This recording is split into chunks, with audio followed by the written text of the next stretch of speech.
Everyone, welcome to Saraswati classes. UPSC previous year के question की जो हमारी सीरीज चल रही है उसी में आज हम नेक्स्ट वीडियो को लेके आए हैं, जिसमें हम आधुनिक भारत से संबंधित क्वेश्चन को देख रहे हैं। तो चलिए वीडियो को स्टार्ट करते हैं।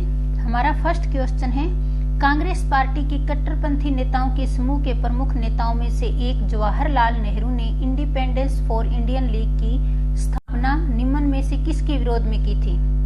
पहला है वित्त आयोग के, दूसरा है राष्ट्रीय विकास परिषद के, तीसरा है नेहरू रिपोर्ट के, या चौथा भारत के संविधान। तो इसका सही आंसर हो जाएगा ऑप्शन नंबर सी, यानी नेहरू रिपोर्ट। नेहरू रिपोर्ट कब प्रस्तुत की गई थी? 10 अगस्त 1928 को पंडित मोतीलाल नेहरू के द्वारा। पंडित मोतीलाल की अध्यक्षता में भारतीय संविधान के मसौदे को तैयार करने के लिए एक 8 सदस्यों वाली समिति बनाई गई थी। इस समिति ने प्रस्तावित संविधान का जो प्रारूप प्रस्तुत किया था उसे ही नेहरू रिपोर्ट के नाम से जाना गया था। तो इसका सही आंसर होगा option number C. Independence for Indian league की स्थापना ए श्रीनिवास अयंगर की अध्यक्षता में की गई, जिसमें सुभाष चंद्र बोस तथा जवाहरलाल नेहरू सचिव थे। इसकी स्थापना नेहरू रिपोर्ट के खिलाफ में की गई थी। इन्होंने पूर्ण स्वराज्य की मांग की तथा देश में सामाजिक संरचना की स्थापना हेतु आग्रह रखा। नेक्स्ट क्वेश्चन है, निम्नलिखित में से कौन एमएन की उत्प्रवासी, यहाँ पे आएगा एमएन रॉय की उत्प्रवासी साम्यवादी पत्रिका थी? पहला है किसान सभा, दूसरा है द वर्कर, तीसरा है बिगाड़, या चौथा अनुशीलन। तो इसका सही आंसर हो जाएगा ऑप्शन नंबर सी, यानी बिगाड़। एमएन रॉय जो है भारत में साम्यवाद के संस्थापक थी। इन्होंने कम्युनिस्ट पार्टी की स्थापना की थी अक्टूबर 1920 में ताशकंद में। एमएन रॉय भारत में साम्यवाद के संस्थापक थे। इन्होंने अक्टूबर 1920 में ताशकंद में भारतीय कम्युनिस्ट पार्टी यानी सीपीआई की स्थापना की। इन्होंने जर्मनी से जो है साम्यवादी पत्रिका बिगाड़ प्रकाशित की। एक अन्य पत्रिका मोसेस का प्रकाशन भी इन्होंने किया था। तो दोनों का आप नाम याद रखेंगे, बिगाड़ और मोसेस, जो एमएन रॉय के द्वारा प्रस्तुत की गई थी। नेक्स्ट क्वेश्चन है, निम्नलिखित घटनाओं का सही कालक्रम क्या है? पहला है लखनऊ समझौता, और दूसरा द्वैध शासन का प्रवर्तन, तीसरा है रोलेट अधिनियम, और चौथा है बंग भंग। तो ये कब कब हुए थे ये हमें बताना है। लखनऊ समझौता कब हुआ था? 1916 में। द्वैध शासन का प्रवर्तन, रोलेट अधिनियम और बंग भंग तो आपको पता है बंगाल का विभाजन कब हुआ था? 1905 में। और रोलेट एक्ट जो 1919 में आया था, ये आया था मार्च में। और द्वैध शासन का प्रवर्तन ये आया था दिसंबर 1919 में, और ये मार्च में। तो इसका सही आंसर हो जाएगा ऑप्शन नंबर बी, यानी 4, 1, 3 और 2। सबसे पहले बंगाल का विभाजन 1905 में, उसके बाद में लखनऊ समझौता 1916 में, रोलेट एक्ट अधिनियम मार्च 1919 में, और द्वैध शासन का प्रवर्तन दिसंबर 1919 में, जिसे हम मॉन्टेग्यू चेम्सफोर्ड सुधार के नाम से भी जानते हैं। तो बी इसका सही आंसर हो जाएगा। नेक्स्ट क्वेश्चन है, स्वतंत्रता आंदोलन के क्रांतिकारी आतंकवादियों का पहला महत्वपूर्ण साहसिक कार्य बर्रा डकैती का स्थान था? बम्बई कर्नाटक में, पंजाब में, पूर्वी बंगाल में, या मद्रास प्रेसिडेंसी में? कहाँ पे था ये हमें बताना है। तो इसका सही आंसर होगा ऑप्शन नंबर सी, यानी पूर्वी बंगाल में। ये 1908 में हुई थी ये घटना।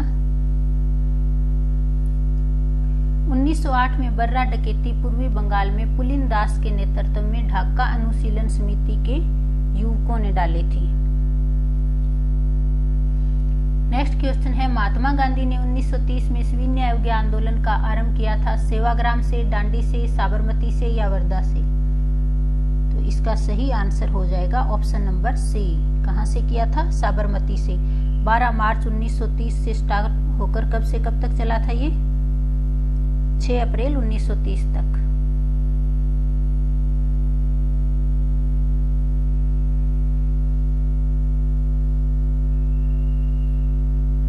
12 मार्च 1930 को महात्मा गांधी ने सविनय अवज्ञा आंदोलन का प्रारंभ साबरमती आश्रम से दांडी यात्रा का प्रारंभ करके किया। वे 6 अप्रैल 1930 को दांडी पहुंचे और नमक बनाकर नमक कानून तोड़कर आंदोलन का आह्वान किया था। निम्नलिखित में से कौन सा युग्म सही सुमेलित नहीं है? पहला है जमनालाल बजाज वर्धा सत्याग्रह आश्रम से संबंधित है। दादा भाई नौरोजी जो है बम्बई एसोसिएशन, लाला लाजपत राय लाहौर का राष्ट्रीय विद्यालय और बाल गंगाधर तिलक द्वारा सत्य शोधक समाज की स्थापना। तो हमें बताना है कि कौन सा इसमें से सही नहीं है। सत्याग्रह आश्रम की स्थापना की थी जमनालाल बजाज ने, तो ये ऑप्शन जो है एकदम सही है। दूसरा है बम्बई एसोसिएशन की स्थापना दादा भाई नौरोजी के द्वारा, ये भी सही है। लाहौर का राष्ट्रीय विद्यालय लाला लाजपत राय के द्वारा, ये भी सही है। लेकिन सत्य शोधक समाज की स्थापना किसके द्वारा की गई थी? ज्योतिबा फुले के द्वारा 1873 में। तो ये गलत हो जाएगा। तो ऑप्शन नंबर डी जो है इसका सही आंसर हो जाएगा, क्योंकि यहाँ पे क्या पूछा गया है? सही नहीं है। सत्य शोधक समाज की स्थापना 1873 में ज्योतिबा फुले ने की थी। नेक्स्ट क्वेश्चन है सन 1922 के साराबंदी यानी कोई कर नहीं अभियान का नेतृत्व किया था? भगत सिंह ने, चित्तरंजन दास ने, राजगुरु ने या वल्लभ भाई पटेल ने? तो इसका सही आंसर होगा ऑप्शन नंबर डी। 1922 में किया गया था। इसे खेड़ा आंदोलन के नाम से भी जाना जाता है। उस समय गुजरात का जो खेड़ा खंड था ना, वो सूखे की चपेट में आ गया था।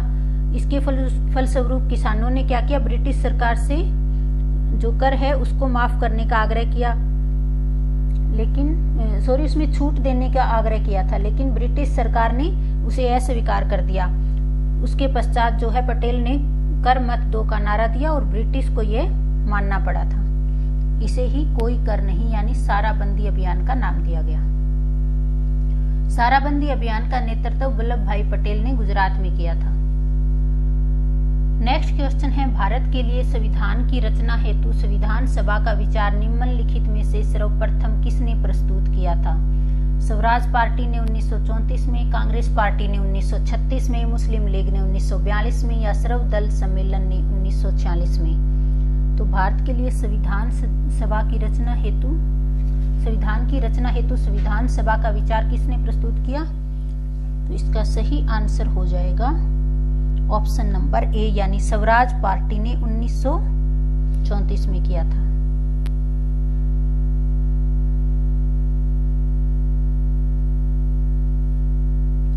संविधान की रचना हेतु संविधान सभा का विचार सर्वप्रथम स्वराज पार्टी ने प्रस्तुत किया था।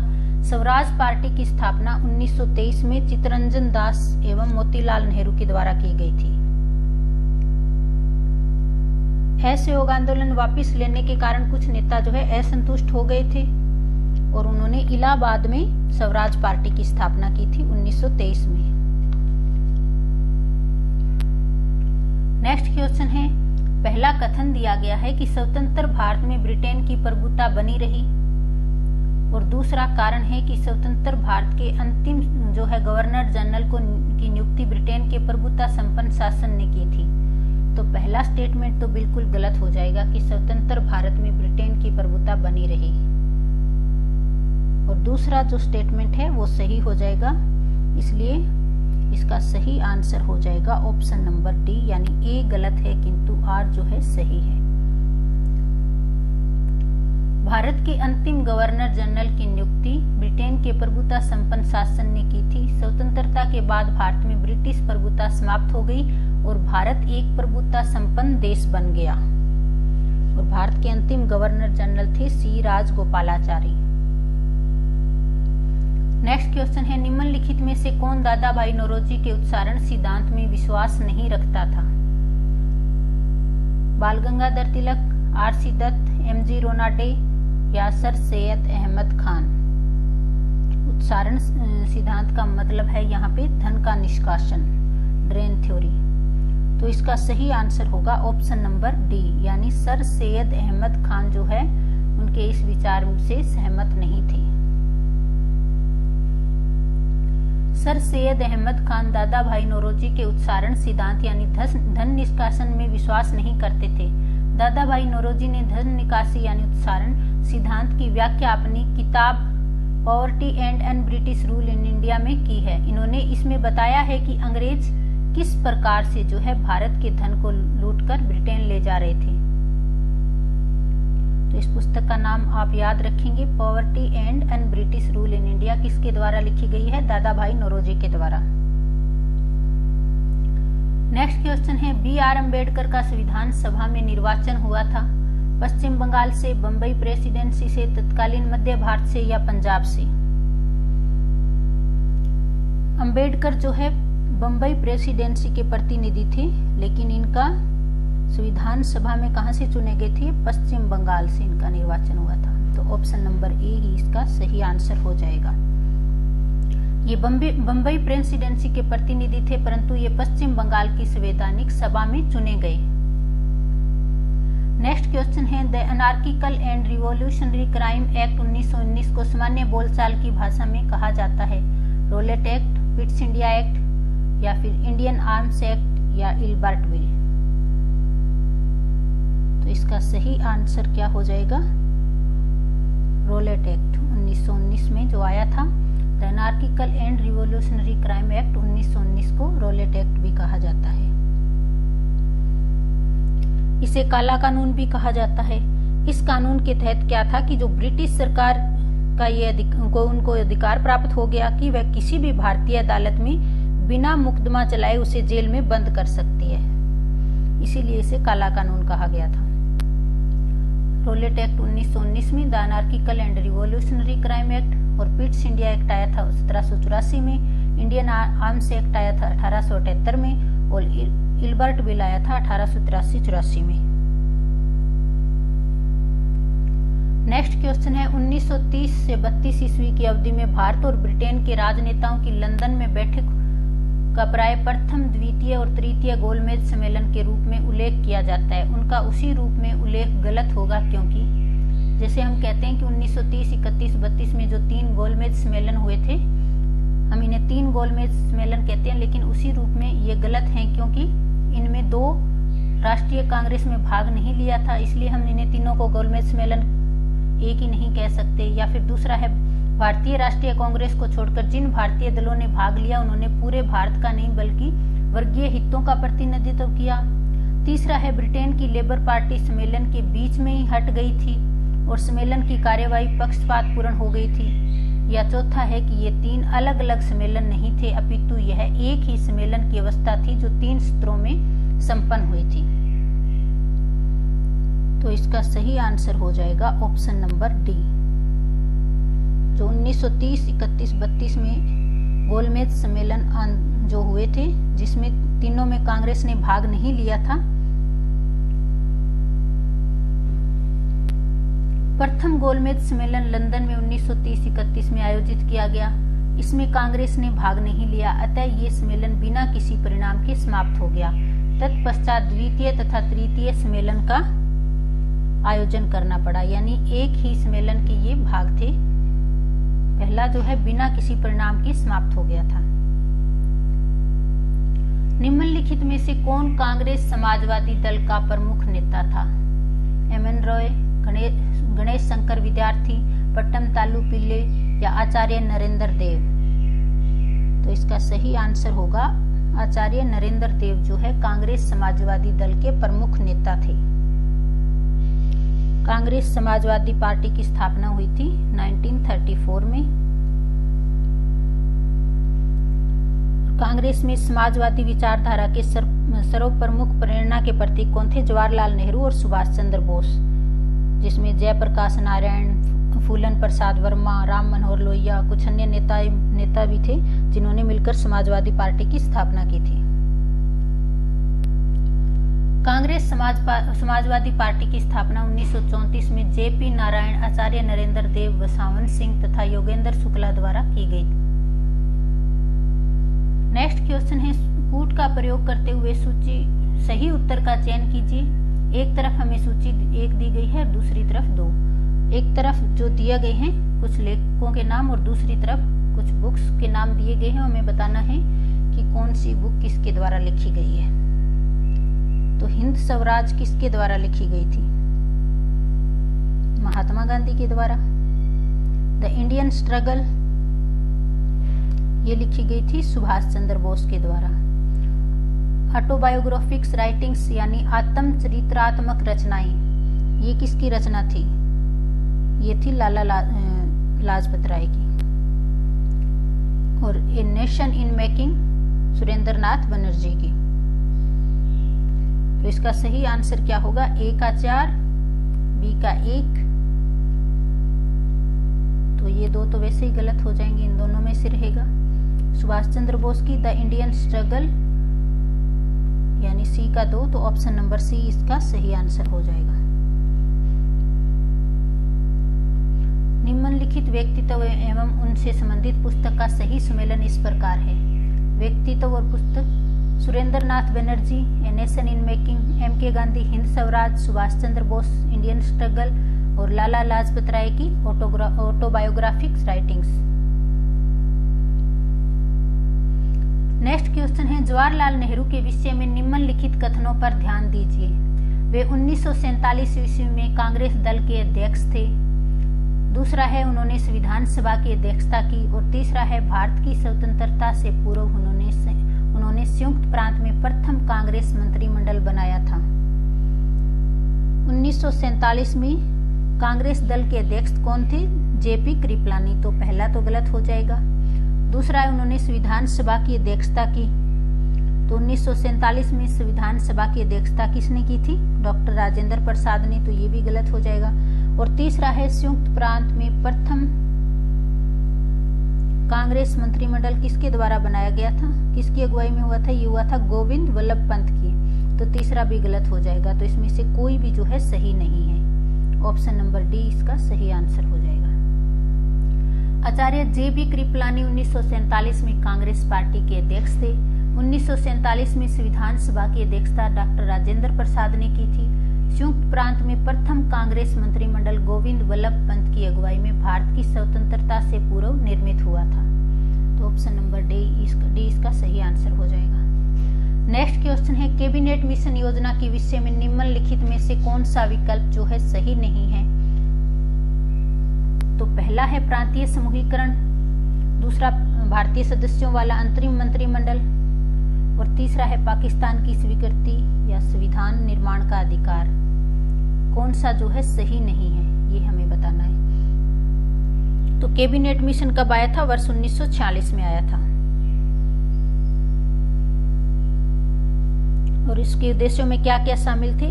संविधान सभा का गठन करना, संविधान सभा के सदस्यों का निर्वाचन जो है जनता द्वारा प्रत्यक्ष रूप से, प्रांतीय समूहीकरण भी, और ये भारतीय सदस्यों वाला अंतरिम जो है मंत्रिमंडल था।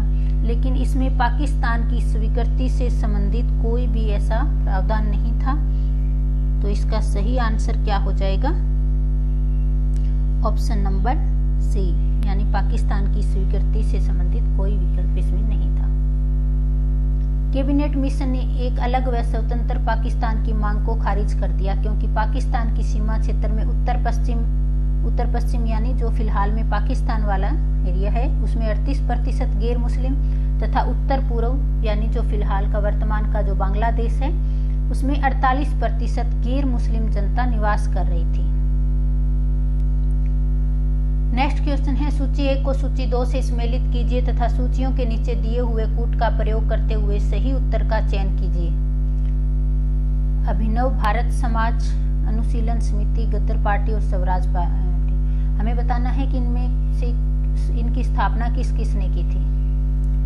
तो अभिनव भारत समाज की स्थापना की थी वी.डी. सावरकर ने। गदर पार्टी की तो आप सबको पता है कि लाला हरदयाल ने की थी। तो इसका सही आंसर ऑप्शन नंबर 2।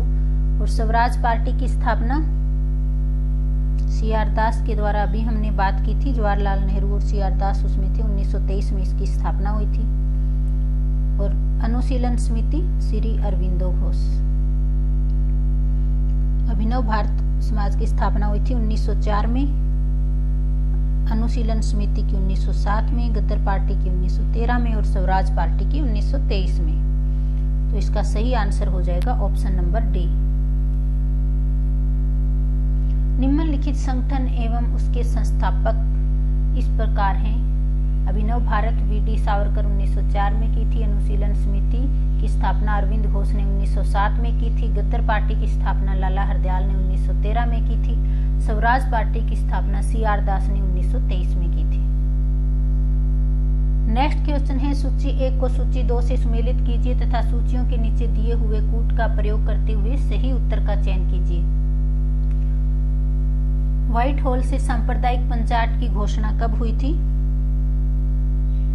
ये हुई थी 1932 में। इसका डी सही हो जाएगा। कब हुई? 1932 में। अखिल भारतीय देसी राज्य प्रजा परिषद की स्थापना ये हुई थी 1927 में। नेक्स्ट है ढाका में मुस्लिम लीग की स्थापना। तो ढाका में मुस्लिम लीग की स्थापना हुई थी 1906 में। और कलकत्ता में राष्ट्रीय सम्मेलन का प्रथम अधिवेशन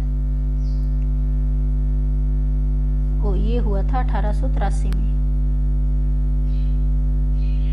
तो इस प्रकार इसका सही आंसर हो जाएगा ऑप्शन नंबर सी, यानी 4, 3, 2, 1 जो है सही है। 1883 में कलकत्ता में राष्ट्रीय सम्मेलन का प्रथम अधिवेशन हुआ था और ढाका में मुस्लिम लीग की स्थापना 1906 में हुई थी।